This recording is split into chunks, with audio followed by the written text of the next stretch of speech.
Shalom, and welcome to one more installment of our weekly Shabbat message and inspiration. It's not been an easy week for anyone, but there have been good things that have happened to us all.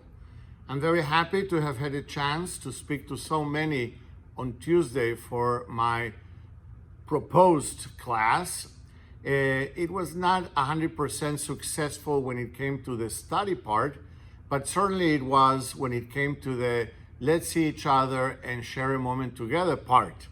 Over 35 people joined the class, and for 40 minutes we were able to interact with one another, to see our faces, and as well, to get to acquaint one another with others that perhaps you hadn't learned about in the past.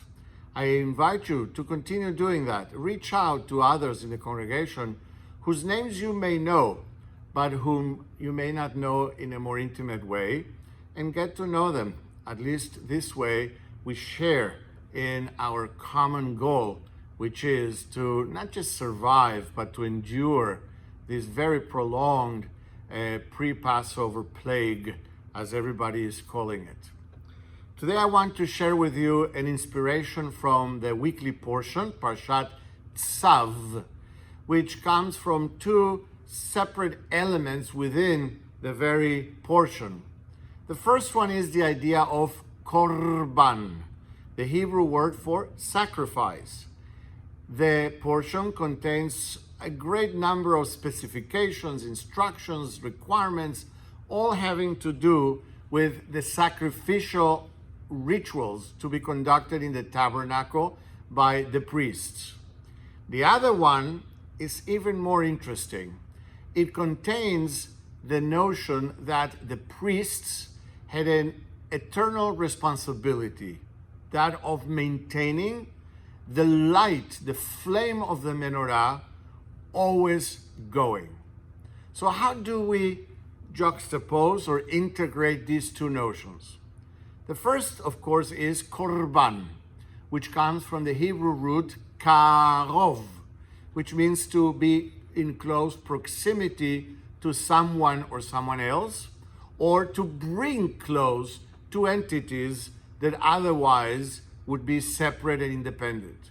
When the Jews of antiquity brought korbanot to the temple, they were not simply giving up something that was dear or valuable to them.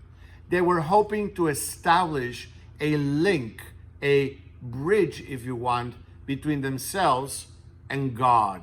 Hence the word korban, meaning that which brings two people together.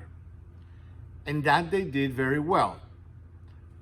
The other obligation was to keep the flame of the menorah alight.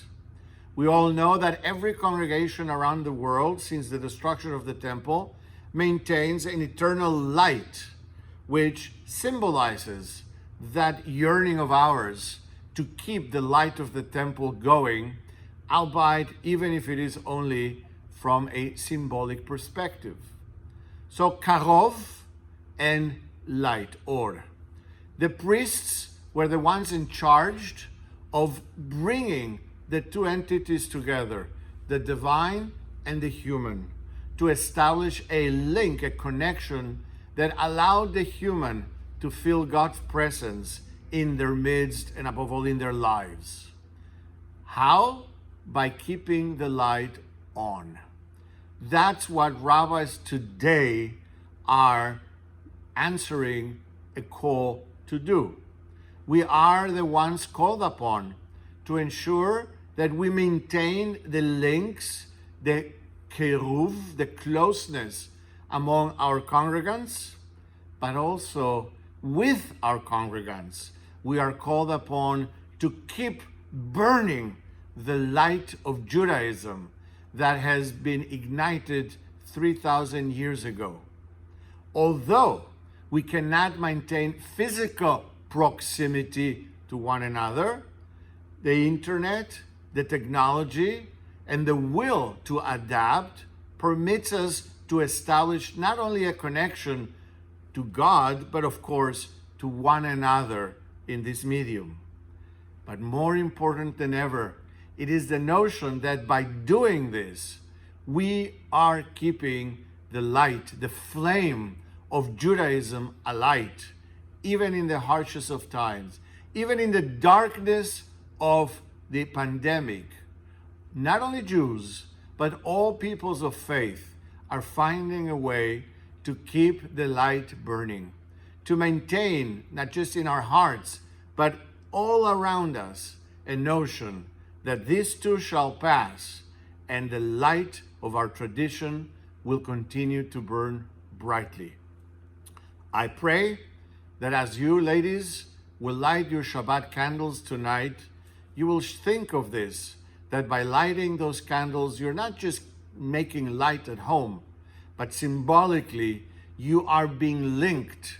You are getting krovah, closer, to women all over the world doing the same thing, bringing us together and keeping the light of our faith and our tradition strong and bright.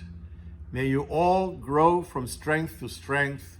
May this Shabbat bring us all peace and relaxation and understanding and patience and love. To all, Shabbat Shalom u'mevorach.